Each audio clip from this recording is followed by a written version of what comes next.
सद्गुरु ब्रह्मानंद स्वामी। सद्गुरु ब्रह्मानंद स्वामी। सिरोही नरेश का राज दरबार खचाखच भरा हुआ था। महाराज ने आदेश दिया और बाल कवि लाडू दान जी ने अपने स्वरचित काव्य पदों को सुंदर राग लय में सुनाना शुरू कर दिया। उनकी वाक छटा भी अद्भुत थी, जिसे सुनते ही तालियों की गड़गड़ाहट होने लगी। उपस्थित लोग आश्चर्यचकित रह गए।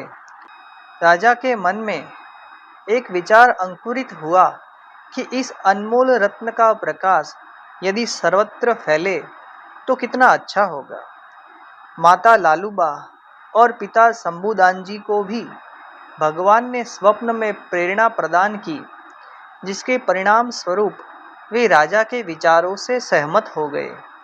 उसी अवधि में कच्छ जा रहे एक ब्राह्मण का साथ मिला और सभी का आशीर्वाद प्राप्त करके लाडू दान जी पिंगल शास्त्र पढ़ने के लिए भुज यानी कच्छ रवाना हो गए। राजस्थान के सिरोही तालुका के खान गांव में संवत 1828 की वसंत पंचमी को प्रकट हुआ यह बाल भक्त कवि कच्छ के राजा का मेहमान हुआ। इस तेजस्वी बालक को देखकर गुरु अभयदान जी बहुत प्रसन्न हुए। लगातार 10 वर्षों तक अध्ययन में लगे रहे लाडू दान जी अपनी तीव्र बुद्धि और स्मरण शक्ति से पिंगल तथा अन्य शास्त्रों में प्रवीण हो गए। कच्छ के राजा ने अपने राज दरबार में उनकी विद्या का परीक्षण किया और उन्हें भारी मात्रा में वस्त्र एवं आभूषण प्रदान करके सम्मानित किया। उसके साथ ही उन्हें राजकवि रत्न, पिंगल विद्याचार्य, महामहोपाध्याय, महाकवीश्वर, शतावधानी आदि प्रमाण पत्रों से अलंकृत किया। उसके साथ ही राजा ने उन्हें अपने राज्य में ही निरंतर सेवा करते रहने का निवेदन किया। लाडू दान जी को अपनी जन्मभूमि में वापस जाने की तीव्र इच्छा थी, इसलिए राजा का ऋण सदैव के लिए स्वीकार करके वे वहां से विदा हुए। मार्ग में स्थित धमड़का गांव में विप्र भट्टाचार्य से उन्होंने संस्कृत तथा संगीत की शिक्षा ग्रहण की। यहीं पर रामानंद स्वामी से उनका मिलन हुआ और उनके आशीर्वाद प्राप्त किए। आगे बढ़ने पर ध्रांगध्रा, जामनगर, द्वारका, जूनागढ़ आदि राज्यों में भी राजाओं द्वारा उनका अत्यधिक सत्कार किया गया और श्रेष्ठ प्रकार के भेंट और उपहार उन्हें समर्पित किए गए। भावनगर के महाराजा बजे सिंह के दरबार में कवि लाडू दान जी की वाग्धारा ने उपस्थित सभी लोगों के अंतर मन को झंकृत कर दिया। भावनगर नरेश ने प्रसन्न होकर कवि श्री को स्वर्ण से आभूषित करने हेतु राज्य के सुनार को बुला लिया था। यहाँ पर लाडू दान जी ने एक आश्चर्य देखा। सुनार महाजन के ललाट में गोपी चंदन का आकर्षक तिलक और कंकु का गोल टीका लगा हुआ था। उक्त विषय में कवि के पूछने पर महाराजा ने बीच में ही कहा, मेरे मन की उलझन आपको दूर करनी है। मेरे राज्य में गढ़ड़ा नामक एक गांव है, वहां पर एक स्वामी नारायण आए हैं। काठी लोग उन्हें भगवान मानते हैं। मुझे तो यह सब एक ढोंग लगता है, लेकिन आप जाकर उनकी परीक्षा कीजिए। यौवन, विद्या तथा यश के अभिमान में डूबे हुए कवि लाडू दान जी ने सीधे गढ़ड़ा की तरफ प्रस्थान कर दिया। मार्ग में जाते समय उनका मन डिगने लगा। उनके मन में एक विचार यह भी उत्पन्न हुआ कि यदि वे सच में भगवान होंगे तो वे मेरे 4 संकल्प पूर्ण करें। इस प्रकार का विचार मन में रखकर लाडू दान जी ने अपने मन में 4 इच्छाएं पाल रखी कि यदि वे भगवान होंगे तो पहला, अपना पहना हुआ गुलाब का हार मेरा नाम पुकार कर मुझे पहनाएं। दूसरा, उनके दोनों चरणाविंद में 16 दिव्य चिन्हों का दर्शन कराए। तीसरा, मेरा परिचय बतलाए। चौथा, काले वस्त्र में लिपटे हुए भागवत ग्रंथ का वाचन कर रहे हो। गढ़पुर गांव में प्रवेश करते ही कवि लाडूदान जी को अद्भुत शांति का अनुभव हुआ। सहजानंद स्वामी दादा खाचर के महल में नीम वृक्ष के नीचे संतों भक्तों की सभा लगाकर बैठे थे। उनकी कोट में गुलाब का हार सुशोभित था। सामने काले कंबल पर भागवत का ग्रंथ पड़ा हुआ था। लाडूदान जी ने ज्यों ही दरबार में प्रवेश किया कि श्रीहरि ने उनका नाम लेकर पुकारा और गुलाब का हार पहनाकर उनका स्वागत किया। बातचीत के दौरान उन्होंने उनके पूर्व वृत्तांत को भी कहकर सुनाया। अपने खुले चरणाविंद में श्रीहरि ने उन्हें 16 चिन्हों का दर्शन भी कराया। वह सब देखकर लाडूदान जी के आनंद की सीमा न रही। उनका हृदय गदगद हो गया और गले से कविता निकल पड़ी। धन्य आज नी घड़ी रे, धन्य आज नी घड़ी, मैं निरख्या सहजानंद, धन्य आज नी घड़ी। ज्ञान कूची गुरु गम से, गया ताड़ा उगड़ी। लाडू सहजानंद निहालता, ठरी आंखड़ी रे, धन्य आज नी घड़ी। कवि के हृदय द्वार खुल गए। श्रीहरि की दृष्टि से ज्यों ही उनकी दृष्टि मिली कि वे समाधि दशा में हो गए। उस समय लाडूदान जी के मामा जी उनके साथ में थे। इस दृश्य को देखकर वे घबरा गए और श्रीहरि को ही फटकारने का प्रयत्न करने लगे, परंतु उन्हें भी समाधि लग गई। वातावरण का परिवर्तन देखकर सभाजन भी चकित रह गए। कवि ने समाधि दशा में अपूर्व दिव्य प्रकाश को देखा। उसे सर्वत्र ही दिव्य प्रकाश दिखाई दे रहा था। उस दिव्य प्रकाश में श्रीहरि की मनोहर मूर्ति दिख रही थी, जिसकी स्तुति सभी अवतार हाथ जोड़कर कर रहे थे। वह अलौकिक दर्शन कवि की आंखों में स्थिर हो गया। नेत्रों से हर्ष के आंसू निकल पड़े। हृदय भर आया और लाडूदान ने श्रीहरि के पांव को पकड़कर जीवन भर उन्हीं चरणों की भक्ति मांगी। जैसे नमक की गुड़िया जल का थाह लेने गई और जल में ही समा गई, उसी प्रकार से कवि लाडूदान जी आए तो थे भगवान की परीक्षा लेने, परंतु श्रीजी महाराज के स्वरूप में वे तन मन से समा गए। राज कवि से मिटकर वे श्रीहरि के सेवक बन गए। एक बार भगवान स्वामीनारायण ने कवि लाडूदान जी को आज्ञा देते हुए कहा, कविराज, दादा खाचर की 2 बहनें लाडूबाई और जीवूबाई रहती है गृहस्थाश्रम में, फिर भी त्यागी के नियमों का पालन करती है। इससे मेरी बदनामी होती है, अतः उन्हें जाकर समझाइए कि वे जाकर गृहस्थाश्रम में रहे। दोनों बहनें लाडूबाई और जीवूबाई किसी पुरुष की तरफ देखती न थी। ऐसी दशा में कविराज अपने और उन दोनों बहनों के बीच में पर्दा डालकर उन्हें गृहस्थ के धर्म की बातें समझाने लगे। कुछ देर तक शांतिपूर्वक उनकी बातें सुनने के बाद दोनों बहनों ने कहा, इस शरीर की शोभा आत्मा से है। आत्मा के कारण ही शरीर हिलता डुलता है और क्रियाशील रहता है। आत्मा के बिना शरीर की कोई कीमत नहीं। आप इतने सुंदर वस्त्र और आभूषण पहनते हैं, इसे देखकर यदि किसी को मोह पैदा हुआ तो पाप किसे लगेगा। अतः रजोगुण त्याग कर सात्विक भाव से भगवान की भक्ति कीजिए। दोनों बहनों की इस दिव्य वाणी को सुनकर लाडूदान जी का अंतर्मन घायल हो गया। श्री हरि के पास आकर उन्होंने अपना समग्र वस्त्र आभूषण उतार दिए और साधु बनाने की विनती करने लगे। श्री हरि ने उन्हें दीक्षा प्रदान की और उनका नाम श्री रंगदास नामाभिधान किया। इस प्रकार कविराज लाडूदान जी संत की पंक्ति में सम्मिलित हो गए।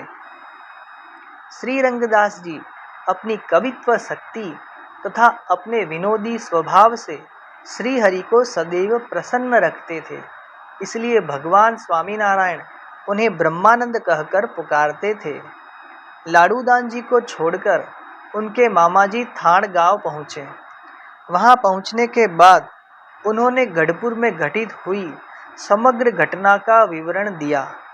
इतना सुनते ही लाडूदान जी को मनाने के लिए उनका पूरा परिवार गढ़पुर आ पहुंचा। ब्रह्मानंद स्वामी ने उन सभी को श्री हरि की अद्भुत महिमा की बातें की। साक्षात भगवान की प्राप्ति हुई तो मनुष्य जीवन सार्थक करने के अपने निर्णय से उन्होंने सभी को अवगत करा दिया। उन्हें मन ही मन वरण कर चुकी कन्या भी उस समय लोगों के साथ में आई थी। उसे भी कविराज ने अपने निर्णय से अवगत करा दिया। रे सगपण हरिवरनु साचो बीजू सर्वेक्षण भंगुर काचो। रे सगपण हरिवरनु साचो। इतना होने के बाद सभी लोग लाडूदान को वापस जाने के लिए मनाते रहे, किंतु वे अपने निश्चय पर अटल थे। उनकी परीक्षा लेने के लिए श्री हरि ने भी उन्हें घर जाने की आज्ञा दी। यह आज्ञा सुनते ही ब्रह्मानंद स्वामी पर जैसे बिजली गिरी हो, वे मूर्छित हो गए। परिवार के लोग उनके हृदय के भाव को जानकर पिघल गए। माता की जिम्मेदारी पूर्ण करने के लिए श्री हरि ब्रह्मानंद स्वामी की मां बन गए। उन्होंने अपनी प्रासादिक पाग उनकी मां को दी और सभी को प्रसन्नता पूर्वक विदा किए। ब्रह्मानंद स्वामी की अपूर्व प्रतिभा, ज्ञान तथा उनकी वाणी कुशलता से बड़े बड़े विद्वान भी उन पर मुग्ध हो जाते थे और श्री हरि का आश्रय स्वीकार कर लेते थे। वे अधिकांशतः श्री हरि के साथ गांव-गांव विचरण करते थे। संस्कृत का गहन अध्ययन करने के लिए ब्रह्मानंद स्वामी श्री हरि की आज्ञा से सूरत गए। वहां पर राज्य के प्रसिद्ध संस्कृत के विद्वान तथा वेदांती मुनि बाबा महाअभिमानी थे। अपनी नम्रता और तेजस्विता से ब्रह्मानंद स्वामी ने मुनि बाबा को अपने वश में कर लिया। इस प्रकार वे संस्कृत विद्या में पारंगत हुए। आत्मा और परमात्मा का सच्चा सिद्धांत उन्होंने अपने गुरु को समझाया। उसके साथ ही उन्होंने श्री हरि की महिमा की बातें भी की। ब्रह्मानंद स्वामी के शब्दों से प्रभावित होकर मुनि बाबा को ब्रह्म के प्रकाश का दर्शन हुआ और श्री हरि के दर्शन करने की उत्कंठा जागृत हुई। उनको साथ में लेकर ब्रह्मानंद स्वामी ने गढ़ड़ा प्रस्थान किया। इन दोनों के गढ़ड़ा पहुंचने पर भगवान स्वामीनारायण ने मनुष्य लीला प्रस्तुत की। मुक्तानंद स्वामी ने श्री हरि से कहा, प्रभु, यह मुनि बाबा आए हैं। यह सुनकर श्री हरि ने उनकी तरफ देखे बिना पूछा, कौन मुनि बाबा? यह सब देखकर मुनि बाबा को बहुत बुरा लगा। वे सभा छोड़कर चले गए और वापस सूरत जाने के लिए तैयार हो गए। मुक्तानंद स्वामी तथा ब्रह्मानंद स्वामी ने उन्हें समझा बुझाकर रोक लिया। उनके अपमान को भुलाने के लिए उनका सम्मान किया गया। दादा खाचर तथा जीवा खाचर और उनके सगे संबंधियों के घर मुनि बाबा की धूमधाम से पधरावनी हुई। धीरे धीरे मुनि बाबा प्रसन्न हो गए। दूसरे दिन वासुदेव नारायण की संध्या आरती का दर्शन करने के लिए वे दादा खाचर के महल में गए। उस समय भगवान स्वामीनारायण ओसारे में दो खंभों के बीच हाथ फैलाए खड़े हुए थे। उस समय भगुजी श्री हरि का आसन व्यवस्थित करने के लिए तकिया लेकर आए। श्री हरि रास्ता खाली करे इस प्रतीक्षा में वे खड़े रहे। श्री हरि ने उनकी ओर देखा और शीघ्र ही उनके हाथ से तकिया को ले लिया। वे अपनी एक उंगली पर तकिया को घुमाने लगे।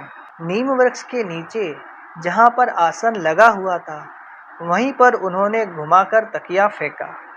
वह तकिया ठीक ढंग से आसन पर व्यवस्थित हो गया।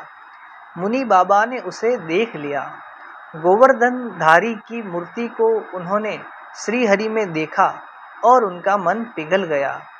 श्रीहरि के पास आकर उन्होंने हाथ जोड़ा और श्रीहरि ने उन्हें अपने बगल में बैठा लिया।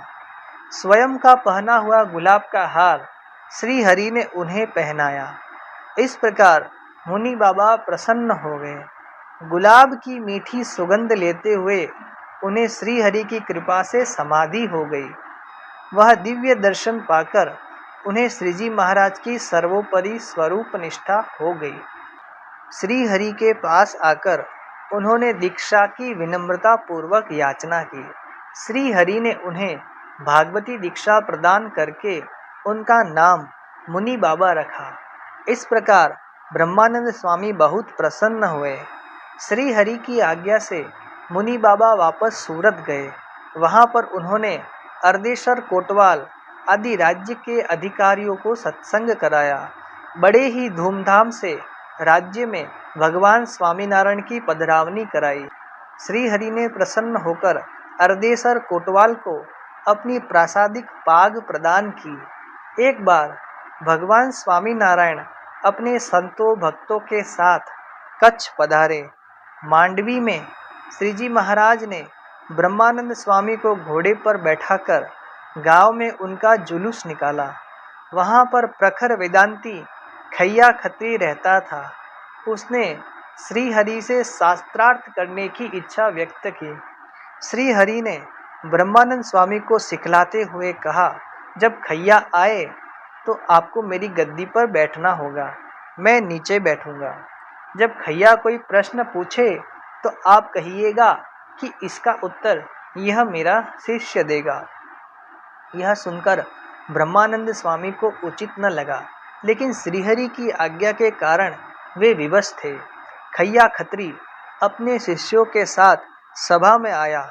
हष्टपुष्ट तथा तेजस्वी शरीर के कारण ब्रह्मानंद स्वामी चौकी पर बैठे हुए अत्यंत ही शोभायमान लग रहे थे। खैया ने ब्रह्मानंद स्वामी को ही स्वामीनारायण भगवान जानकर प्रश्न पूछा। ब्रह्मानंद स्वामी ने श्रीहरि की तरफ संकेत करते हुए कहा, इसका उत्तर तो मेरा यह शिष्य देगा। उसके पश्चात श्रीहरि ने खैया खत्री के प्रश्नों का सही उत्तर दिया। यह देखकर वह दंग रह गया। उसे शंका होने लगी कि इन दोनों में स्वामीनारायण कौन है।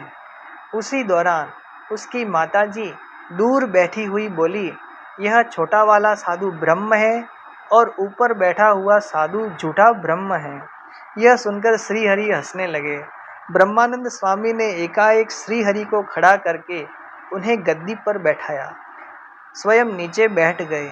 खैया खत्री का भ्रम दूर हो गया और वह श्रीहरि का आश्रित बन गया। भगवान स्वामीनारायण ने मंदिर निर्माण की प्रवृत्ति प्रारंभ कर दी।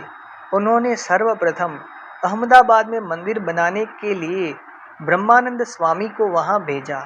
इस प्रकार के व्यावहारिक कार्यों को ब्रह्मानंद स्वामी सफलतापूर्वक और सहज ढंग से कर लेते थे। यहाँ पर जनरल गॉर्डन साहब से मिलकर उन्होंने जमीन का कागजात लिखवाया। अत्यंत ही अल्प अवधि में मंदिर का काम पूरा हो गया और भव्य महोत्सव का आयोजन करके नर नारायण देव की प्रतिष्ठा की गई। इस प्रकार की अनेक प्रवृत्तियों में भी ब्रह्मानंद स्वामी काव्य रचना का काम निरंतर करते रहते थे। मंदिर की सेवा में वे स्वयं को सम्मिलित कर लेते थे। पत्थर को काटना, चूना की चक्की चलाना, नींव खोदना आदि प्रवृत्तियों में भी वे काव्य रचना चालू रखते थे। थोड़ी सी भी उन्हें राहत मिलती तो अपने शब्दों को वे कागज पर लिख लेते थे। अहमदाबाद के पश्चात वड़ताल में मंदिर निर्माण करने के लिए श्रीहरि की आज्ञा हुई। श्रीहरि ने वहां पर एक सीकर का छोटा सा मंदिर बनाने के लिए कहा, परंतु ब्रह्मानंद स्वामी ने वहां 3 सीकर के मंदिर का निर्माण कार्य प्रारंभ कर दिया। गुजरात की कोमल भूमि में नींव बड़ी गहराई तक गई। परिणाम स्वरूप बहुत अधिक माल सामान नींव में ही भर दिया गया। श्रीहरि ने धन की कमी को ध्यान में रखकर मंदिर निर्माण की आज्ञा दी। उसके उत्तर में ब्रह्मानंद स्वामी ने लिखा, साहिब सरीका सेठिया बसे नगर के माही, ताके धन की क्या कमी, जाकी हुंडी चाले नवखंड माही। भगवान स्वामीनारायण बीच बीच में जब वड़ताल पधारते तो वे कार्य पर नजर रखते थे। इस प्रकार वहाँ का कार्य अच्छी तरह से संपन्न हुआ। बड़ी धूमधाम से लक्ष्मी नारायण देव की प्रतिष्ठा की गई। वहाँ पर श्री हरि ने हरि कृष्ण नाम से अपनी मूर्ति प्रतिष्ठित की। जूनागढ़ में भी मंदिर के निर्माण कार्य में श्री हरि ने ब्रह्मानंद स्वामी को भेजा। ब्रह्मानंद स्वामी के साथ गुणातीतानंद स्वामी भी वहां रहकर सेवा कार्य में लगे रहे। जूनागढ़ में नागर ब्राह्मणों का बहुत विरोध था, लेकिन ब्रह्मानंद स्वामी ने वहां के नवाब को प्रभावित कर लिया। नवाब के समक्ष स्वामी ने श्री हरि की महिमापूर्ण बातें की, जिससे मंदिर का काम सरल हो गया। नागर पीछे हट गए और मंदिर का कार्य पूर्ण हो गया। उसके पश्चात उन्होंने श्री हरि को आमंत्रित किया और शहर में भव्य महोत्सव मनाया गया। उत्सव के दौरान ब्रह्मानंद स्वामी के लिए नागरों ने द्वेषपूर्वक एक मदमस्त भड़कीले घोड़े को भेज दिया। स्वामी के स्पर्श से वह घोड़ा शांत हो गया। इसीलिए भगवान स्वामीनारायण ब्रह्मानंद स्वामी को यति कहते थे। जूनागढ़ में वैदिक विधि विधान से राधा रमण देव की प्रतिष्ठा की गई। वहाँ के नवाब ने अपने महल में भगवान स्वामीनारायण तथा उनके संतों की पधरावनी कराई। उसने श्री हरि से अपनी भलाई की प्रार्थना की। श्री हरि ने उसे आशीर्वाद देकर प्रसन्न किया। नवाब की विनती से श्री हरि ने जूनागढ़ में गुणातीतानंद स्वामी जैसे समर्थ संत को महंत के पद पर नियुक्त किया। श्री हरि संतों की भी कभी कभी परीक्षा लेते थे। उन्होंने एक नए नियम की शुरुआत की। प्रत्येक संत को 3 हाथ लंबा टाट यानी कंतान पहनना था। सभी संत श्री हरि के पास आकर कंतान ले गए। ब्रह्मानंद स्वामी श्री हरि के पास आए और अपने नियम के अनुसार श्री हरि ने उन्हें 3 हाथ लंबा कंतान दे दिया। स्वामी ने श्री हरि से विनती करते हुए कहा, मेरा शरीर स्थूल है, इतने कंतान से नहीं चलेगा, थोड़ा बढ़ा दीजिए। नियम में कोई परिवर्तन नहीं, आप अपनी स्थूलता कम करें, उपवास कीजिए, श्री हरि ने कहा। लेकिन अचानक शरीर कैसे घटेगा? इतना कहने के बाद ब्रह्मानंद स्वामी ऊपर नीचे चारों ओर देखने लगे। श्री हरि ने पूछा, क्या देखते हैं? यह सुनकर उन्होंने कहा, एक नख के बराबर पृथ्वी में भी आपके अलावा दूसरा कोई भगवान नहीं मिलता, अतः यहाँ रहने के अतिरिक्त दूसरा कोई रास्ता ही नहीं। ब्रह्मानंद स्वामी की निष्ठा देखकर श्री हरि बहुत प्रसन्न हुए। उन्होंने तुरंत ही बड़ी सी कंतान का टुकड़ा दे दिया। एक बार भगवान स्वामीनारायण सभा में विराजमान थे। रात्रि का समय था। श्री हरि ने नियम ले रखा था कि जिसे झपकी आए उसे बड़े मनके वाली माला से मारना। इस क्रम में श्री हरि ने अचानक नींद की झपकी ले रहे ब्रह्मानंद स्वामी के सिर पर माला फेंक दी। ब्रह्मानंद स्वामी ने कहा, प्रभु आपने मुझे माला से क्यों मारा? श्री हरि ने कहा, आपको झपकी आ रही थी। प्रभु मैं तो कविता लिख रहा था, झपकी नहीं आ रही थी, ब्रह्मानंद स्वामी ने कहा। उनका त्वरित उत्तर सुनकर श्री हरि बहुत प्रसन्न हुए। उन्होंने उसी समय कहा, तो आप कीर्तन सुनाइए। ब्रह्मानंद स्वामी ने कीर्तन शुरू किया। तारो चटक रंगीलो छेड़लो अलबेला रे, काई नवल कसुम्बी पाघ रंगना रेला रे।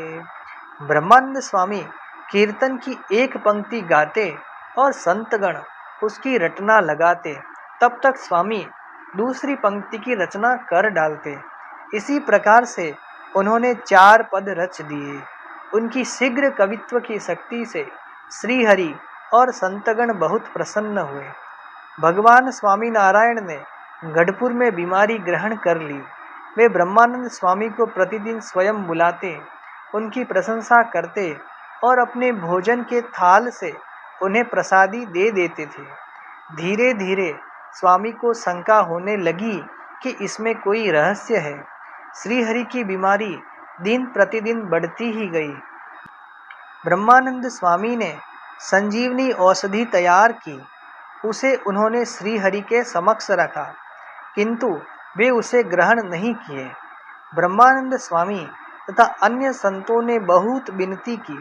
स्वामी के मन में यह विचार उत्पन्न हुआ कि कदाचित श्रीहरि इस लोक में अब अधिक नहीं रहेंगे। उसी दौरान श्रीहरि ने ब्रह्मानंद स्वामी को जूनागढ़ जाने की आज्ञा दी। ऐसी दशा में श्रीहरि को छोड़कर कोई कहीं नहीं जा सकता था, लेकिन श्रीहरि ने ब्रह्मानंद स्वामी को धीरज बंधाकर जूनागढ़ भेजा और कहा, वहां पहुंचकर तुरंत ही गुणातीतानंद स्वामी को भेजिए। ब्रह्मानंद स्वामी जूनागढ़ पहुंच गए और गुणातीतानंद स्वामी को श्रीहरि का संदेश कह सुनाया। संदेश सुनते ही गुणातीतानंद स्वामी तुरंत ही गढ़पुर के लिए प्रस्थान कर दिए। गढ़पुर में गुणातीतानंद स्वामी से मिलकर श्रीहरि स्वधाम को पधारे। श्रीहरि के विरह का दुख ब्रह्मानंद स्वामी को असह्य लग रहा था। श्रीहरि ने उन्हें दिव्य शरीर से दर्शन दिया, तभी उनके मन को शांति हुई। श्रीहरि के अक्षरधाम गमन के पश्चात ब्रह्मानंद स्वामी को कहीं भी चैन नहीं पड़ता था। श्रीहरि ने उन्हें मूली में मंदिर निर्माण का कार्य सौंपा था, इसलिए उन्होंने वह कार्य प्रारंभ कर दिया। उस समय पत्थर और पानी की अधिक कठिनाई थी। श्रीहरि ने दर्शन देकर पत्थर की खान का संकेत किया। देखते ही देखते मंदिर का काम पूरा हो गया। ब्रह्मानंद स्वामी का यह अंतिम कार्य था, इसलिए पूरा मंदिर कला और शिल्प से शोभायमान हो उठा था। अहमदाबाद के आचार्य श्री के हाथ से धूमधाम पूर्वक मूर्ति प्रतिष्ठा संपन्न की गई। उसके पश्चात ब्रह्मानंद स्वामी मूली के मंदिर में ही रहने लगे। वे ठाकुर जी की मूर्ति के समक्ष बैठकर सुंदर कीर्तनों की रचना करते और श्रीहरि की आज्ञा का पालन करते थे। अब उनके मन में हर प्रकार से श्रीहरि से जुड़ने की उत्कंठा पैदा हुई। उसी दौरान उनके शरीर में भी कुछ शिकायत रहने लगी। निष्कुलानंद स्वामी, गुणातीतानंद स्वामी तथा आचार्य महाराज आदि वरिष्ठ पुरुषों को उन्होंने अपने पास बुलाया। देवानंद स्वामी तथा अन्य संतगण उनकी अखंड सेवा में लगे रहते थे। ब्रह्मानंद स्वामी ने गुणातीतानंद स्वामी को अपने समीप बुलाकर कहा, धाम में आने की जल्दबाजी मत करना। श्रीहरि के सर्वोपरिपन का जिस प्रकार से प्रवर्तन कर रहे हैं, उसी प्रकार से पूर्ण रूप से प्रवर्तन करने के बाद ही आप धाम में आना। उसके पश्चात संवत 1888 ज्येष्ठ शुक्ल पक्ष दशमी के दिन श्रीजी महाराज का अखंड स्मरण करते हुए ब्रह्मानंद स्वामी श्रीहरि की सेवा में विराजमान हो गए। भगवान स्वामीनारायण के मुख्य शिष्य मंडल में शोभायमान सद्गुरु ब्रह्मानंद स्वामी ने इस संप्रदाय की अनेक प्रकार से सेवाएं की हैं। बड़े बड़े मंदिरों की रचना उनके हाथों हुई। इसके बाद अपनी कवित्व शक्ति से उन्होंने गुजराती साहित्य को भी समृद्ध किया। उपदेश, ज्ञान, भक्ति तथा श्रीहरि के स्वरूप संबंधी लगभग 8000 कीर्तनों की रचना उन्होंने की है। गुजराती के अतिरिक्त अन्य भाषा में भी उन्होंने पद रचना की है।